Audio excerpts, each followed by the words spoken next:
Hello dear friends, welcome back to the channel.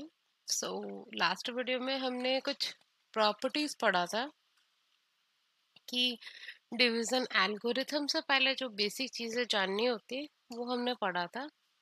तो चलिए start करते हैं। डिवीजन एल्गोरिथम होता क्या है एक्चुअली मैं इसमें पूरा प्रूफ करवाऊंगी कि डिवीजन एल्गोरिथम का स्टेटमेंट क्या है और प्रूफ कैसे क्या होगा। ओके, तो चलिए स्टार्ट करते हैं। What is division algorithm? Division algorithm का मेरा स्टेटमेंट जो है वो कहता है कि let A and B be any two positive integer. अगर मैं ए और बी दो पॉजिटिव इंटीजर्स लूं और B is strictly greater than zero है और बी मेरा स्ट्रिक्टली ग्रेटर देन जीरो है, then there exist a unique integer. तो ऐसा एक यूनिक क्यू और आर एग्जिस्ट करेगा such that A is equal to BQ plus R and 0 less than R less than equal to R less than B. Okay, मेरा statement कहता है कि अगर दो इंटीजर है और B strictly greater than zero है तो एक ऐसा यूनिक इंटीजर Q और R मिलेगा जिसके लिए कि A is equal to B Q plus R वो यूनिक होगा। जैसे कि एग्जांपल दे कि आप एक नंबर ले रहे हो 20, सपोज उसको 3 से डिवाइड करवा दो। ओके, तो ये क्या होगा? 3 8 जा 3 6 जा 3 6 जा 18 और यहाँ पे रिमाइंडर कुछ 2 आएगा। तो जब हम 20 को लिखेंगे विच इज 6 क्रॉस 3 प्लस 2, इस टाइप से लिख सकते हैं। क्या मैं 20 को ऐसे लिख सकती हूँ कि 6 क्रॉस 2 प्लस 6 दूने 12 और कुछ लिख दिया मैंने, यहाँ पे लिख दिया 12 और 8, हाँ इस टाइप का। तो ये सही नहीं है। एक्चुअल में हम लोग यहाँ पे लिखते जो ये जो टर्म है, मैंने यहाँ पे फॉर्मेट लिख रखा, देखो यहाँ पे क्यू जो है कोशंट है और आर जो है मेरा रिमाइंडर है। ओके, क्यू क्या है? मेरा कोशंट है और आर मेरा रिमाइंडर है। तो a is equal to B Q plus r where a is dividend, जो कि मेरा बीच में है, लाई करता है, जो ये 20 है। और b जो है डिवाइजर है जिससे मैं डिवाइड करती हूँ, तो वो हमेशा स्ट्रिक्टली ग्रेटर देन जीरो होना चाहिए। मैं स्टेटमेंट के हिसाब से b जो है स्ट्रिक्टली ग्रेटर देन जीरो होना चाहिए। और यहाँ पे जो r है वो मेरा रिमाइंडर है। तो ये जो है यूनिक आता है, मुझे प्रूव करना है। ऐसा नहीं है कि आप कोई सा भी दो इंटीजर ले आओ और उसको लिख दो तो वो ट्रू हो जाएगा। ओके, तो चलिए प्रूव करते हैं। मैंने लास्ट वीडियो में बता रखा था कि मल्टीपल क्या होता है, डिविजिबल बाय क्या होता है और सारी चीजें। ओके, अगर आप वो नहीं देखे हो तो देख लो क्योंकि ये वीडियो से रिलेटेड है। ओके,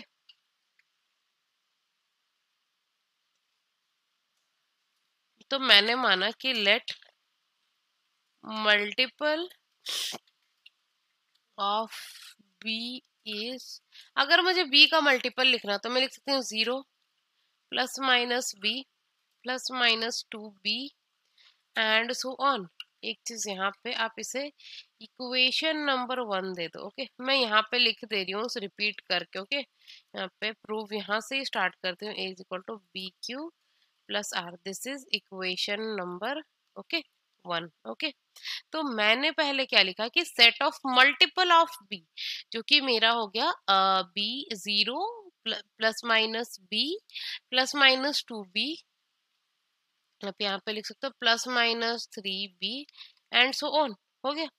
अब जैसे कि देखो यहाँ पे जो a होता है, हम लोग किसी नंबर है a, कोई सा नंबर a है, उसे हम डिवाइड करवा रहे हैं। ओके, सपोज b से डिवाइड करवा रहे हैं, तो पॉसिबिलिटी क्या क्या बन सकती है कि a क्या हो सकता है? Either a is multiple of b, okay, या फिर a is not multiple of b।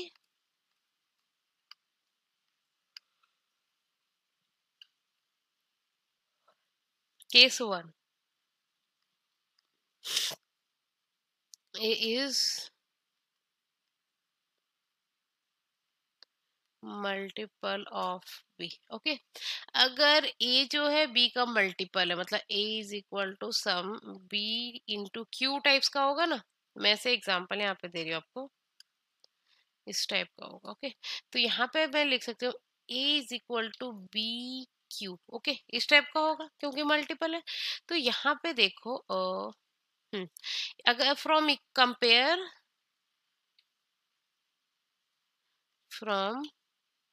Equation one. Okay, अगर इक्वेशन वन से कंपेयर करें तो वहां पे क्या था कि a is equal to B Q plus r. Okay, a equal है तो मैं लिख सकती हूँ ना कि a both side a equal है तो ए equal to A.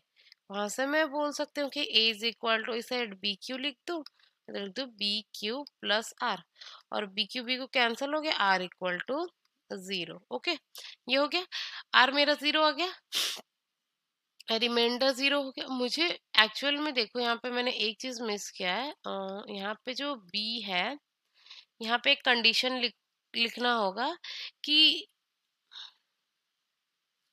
Wait a second,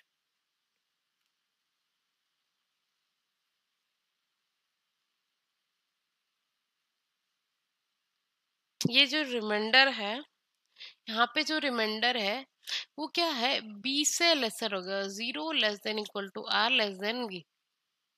अगर आर बी के इक्वल हुआ, सपोज मान लो कि आर अगर बी के इक्वल हो गया, तो क्या मैं फिर से डिवाइड करवा दूंगी।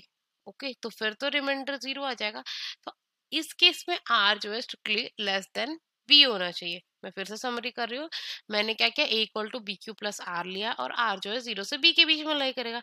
मैंने बोला कि बी क्यों नहीं हो सकता, अगर बी हो गया, अगर बी हो गया तो क्या होगा कि मेरा यहाँ पे फिर से डिवाइड हो जाएगा, डिवाइड होते ही रिमाइंडर 0 बन जाएगा। ओके, और मैंने माना कि मल्टीपल्स ऑफ बी क्या क्या है, तो मैंने लिखा 0 plus minus B plus minus 2b and plus minus 3b। Okay, my first case is a is multiple of b।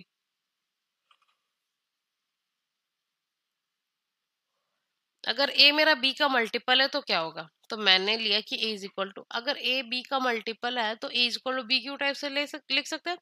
तो मैंने कंपेयर कर दिया, कंपेयर विथ इक्वेशन वन, तो मुझे क्या मिला, a is equal to B Q plus R, a is equal to B Q. तो यहाँ से मैंने जब कंपेयर किया तो मुझे मिला कि रिमाइंडर 0 है। तो ये तो कंडीशन सेटिस्फाई कर रहा। अब चलते केस 2 पे।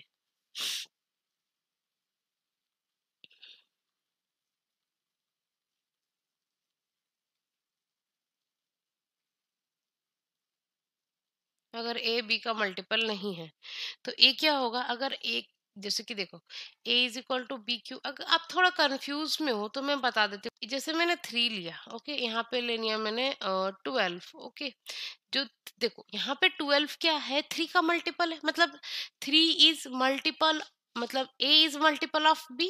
ओके, तो यहाँ पे देखो आप डिवाइड करा तो 3 4 jar 12 which is 0। Okay, case one जो था ये था। ओके, केस वन जो था ये था।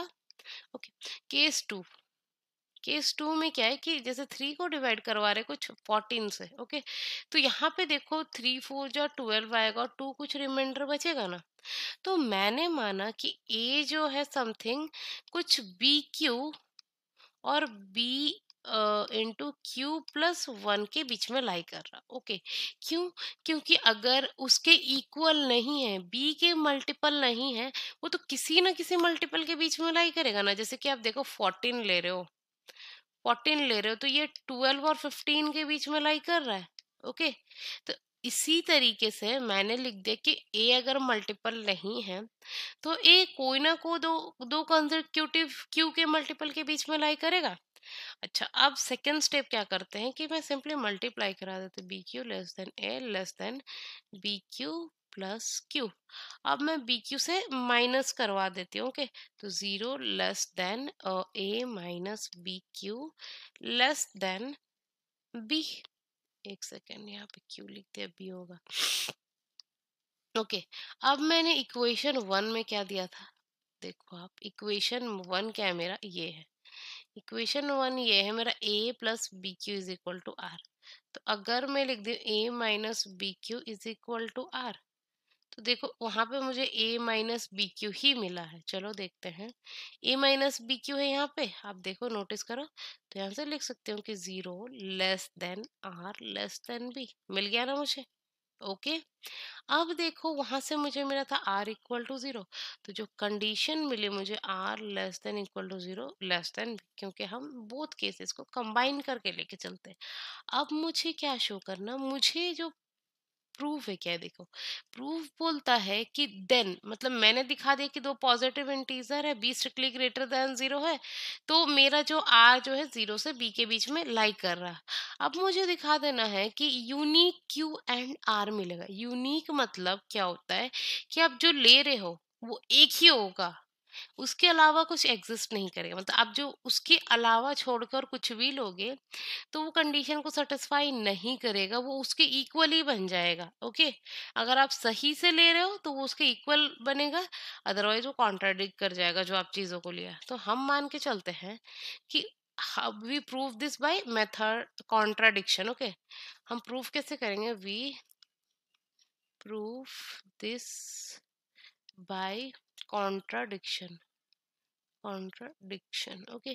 कॉन्ट्राडिक्शन मेथड क्या होता है, मैंने रियल एनालिसिस में बता रखा है, फिर भी मैं बताती हूँ कि हम मान लेते हैं, हम अज्यूम कर लेते हैं जो गिवन डेटा है वो ट्रू है। ओके, और जो ट्रू स्टेटमेंट है, मतलब मुझे ये गिवन है, ये गिवन है, ये गिवन है, और इससे मैं देखती हूँ कि यार ये तो मेरा सेटिस्फाई ही नहीं कर रहा, नॉट सेटिस्फाई। तो हम सोचते हैं कि जो मैंने लेट किया था, मैंने तो पहले अज्यूम किया ना कि गिवन डाटा ट्रू है, तो जो लेट किया हुआ डाटा है वो रॉन्ग है। जैसे कि मैं मान लेती हूँ कि मुझे प्रूफ करना है Ram is a good boy, मुझे प्रूफ करना है Ram is a good boy. Okay, good boy proof करना है, तो मैं मान लेती हूँ कि राम जो है वो बैड बॉय, मतलब गुड नहीं है। तो इसकी क्वालिटी की, ये टाइम से उठ जाता है, ये अपने काम को अच्छे से कर लेता है, ये देन स्कूल चला जाता है, आता है फिर उसकी मम्मी का भी हेल्प कर देता है, एंड सो ऑन। जो जो उसके गुड क्वालिटीज है या बैड क्वालिटीज है मैंने लिख दिया। तो यहाँ से मुझे पता लगा एक अच्छे बच्चे का साइन है। तो यहाँ से मैं बोल सकती हूँ कि मैंने जो अज्यूम किया था, मैंने लेट किया था ना कि राम जो है वो अच्छा बच्चा नहीं है, बट मैंने उसकी क्वालिटीज को देखा, पढ़ा कि नहीं वो तो ऐसा बच्चा है, वो टाइम से स्कूल जाता है, वो मम्मी की भी हेल्प करता है, वो टीचर्स की भी बात सुनता, होमवर्क टाइम पे कर लेता है। तो मैंने जो सोचा था, दैट इज आई अज्यूम कि Ram is not a good boy. तो यहाँ से क्या हो गया, which is contradiction. This means Ram is a good boy. Okay, क्या मैंने किया कि मैंने माना जो गिवन है उसे मैंने माना कि वो गलत है। ओके, और उसके बाद मैंने देखा सारी चीज़ों को कंपेयर किया, तो क्या हो गया, मुझे मिला कि नहीं, मैंने जो सोचा था वो गलत है और राम एक अच्छा बच्चा है। तो यहाँ पे मुझे प्रूफ करना है कि यूनिक है। ओके, तो मैं मान लेती हूँ, let there exist another Q1 and R1 such that A is equal to BQ1 plus R1। मैंने माना, ये इक्वेशन 2 दे दो। ओके, इक्वेशन 1 क्या था, मैं फिर से यहाँ पे लिख रही हूँ, a is equal to B Q plus are. This is equation 1। मैंने माना था पहले कि a जो है यूनिक रिप्रेजेंटेशन है, मुझे शो करना है। तो मैंने लिखा कि एक ऐसा Q1 R1 मिल रहा है जिसके लिए कि a equal to B Q1 plus R1। अब right left hand side equal है, तो राइट हैंड इक्वल हो जाएगा। From equation 1 and 2 we get bq plus r is equal to bq1 plus r1। तो यहाँ से bq देखिए, आप यहाँ पे अगर कॉमन लाओगे तो क्या हो जाएगा, यहाँ पे लिख दो r minus r1 is equal to b into Q minus q1, लिख सकते हो। अब देखो यहाँ से मैं लिख सकती हूँ by division algorithm, by divisibility rule. Okay, जो कि मैंने कल करवा रखा है। यहाँ से मैं लिख सकती हूँ कि b divides r minus r1। Okay, क्या हो जाएगा, b divides r minus r1। तो आगे चलते हैं। तो ये तो चीजें तो क्लियर हो गई, मैंने जस्ट ये r को इधर ले आया और यहाँ पे देखिए फ्रॉम इक्वेशन 1 2 मैंने देखा कि ए जो है इक्वल है बोथ साइड, तो इस साइड वाला भी इक्वल होगा, तो मैंने इक्वल कर दिया। वहां से मैंने बाय डिविजन एल्गोरिथम मैंने दिखा दिया कि बी जो है R-R1 से बी जो है R-R1 को डिवाइड करेगा। ओके, अब देखो जब स्टार्टिंग में क्या प्रूव किया था, वेट, स्टार्टिंग में मैंने प्रूव किया 0 < R मैंने ये प्रूफ कर रखा। और देखो मैंने जो R1 लिया है वो भी तो B से लेसर ही होगा। ओके, जब मैं ये कर दूं कि 0 - R - R1 विच इज, ये भी तो B से लेसर होगा, इक्वल टू B हो सकता है। तो देखो यहाँ से मैं बोल रही हूँ इक्वेशन 3 इसे नेम करती हूँ, this is equation 3। Okay, this is equation this is equation 3 and this is equation 4। okay, this is equation 4। तो देखो मैंने क्या किया कि जीरो, देखो आर जो है बी से लेसर है। ओके, R1 भी बी से लेसर है, तो जीरो माइ अगर R - R1 करूंगी तो क्या हो जाएगा, वो भी बी से लेसर होगा। तो मैं बोल रही हूँ कि बी जो है R - R1 को डिवाइड कर रहा है। ओके, और फिर बोल रही हूँ कि R - R1 जो है बी से छोटा है। कि ये पॉसिबल है? आप सोचो कि ये पॉसिबल कब है, जब R - R1 जो है जीरो बन जाए, तभी पॉसिबल है। ये चीजें कल डिस्कस कर रखा है कि ये कब होगा। तो R - R1 को जीरो होना पड़ेगा, दिस इम्प्लाइज। यहाँ पे से आप देखो, अगर मैं ये चीजें लेकर के इक्वेशन 3 में पुट कर दूं, ऐसे अगर लिख दी तो यहाँ से क्या हो गया, सब्स्टिट्यूट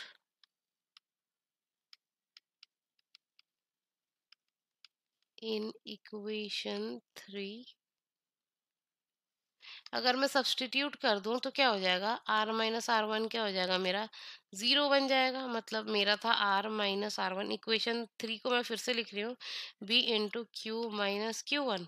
और अगर मैं R - R1 जीरो पुट कर दूं तो इस साइड वाला जीरो हो जाएगा, zero is equal to B into Q - Q1। This implies either B equal to zero और Q - Q1 equal to zero. तो बी तो गिवन क्वेश्चन में क्या है कि स्ट्रिक्टली ग्रेटर देन जीरो, ये गिवन है, तो इसमें हम छेड़खानी नहीं कर सकते। This means Q equal to Q1। मैंने मान के चला था कि ऐसा एक नया आर और क्यू, R1 Q1 एग्जिस्ट कर रहा है, जिसके लिए कि a equal to B1 plus Q R1 लिख सकते हैं। बट मैंने यहाँ पे क्या शो कर दिया कि देखो, यहाँ पे आपको आर भी R इक्वल टू R1 हो गया। और यहाँ से मैं बोल सकती हूँ ना कि R इक्वल टू R1, यहाँ पे देखो R इक्वल टू R1, और यहाँ से बोल सकती हूँ कि Q इक्वल टू Q1। तो ये चीज प्रूव हो गया। मैंने मान के चला था कि और एक एग्जिस्ट कर रहा है, बट मुझे यहाँ पे यूनिक मिल गया, तो डिवीजन एल्गोरिथम प्रूफ हो गया। ये था डिवीजन एल्गोरिथम। नेक्स्ट लेक्चर में LCM GCD ये चीजें पढ़ेंगे। ओके, आई होप कि आपको वीडियो अच्छा लगा हो, अपने फ्रेंड्स के साथ शेयर कीजिए ताकि उन्हें भी अच्छे कंटेंट मतलब फ्री ऑफ कॉस्ट मिल पाए। Okay, thanks for watching.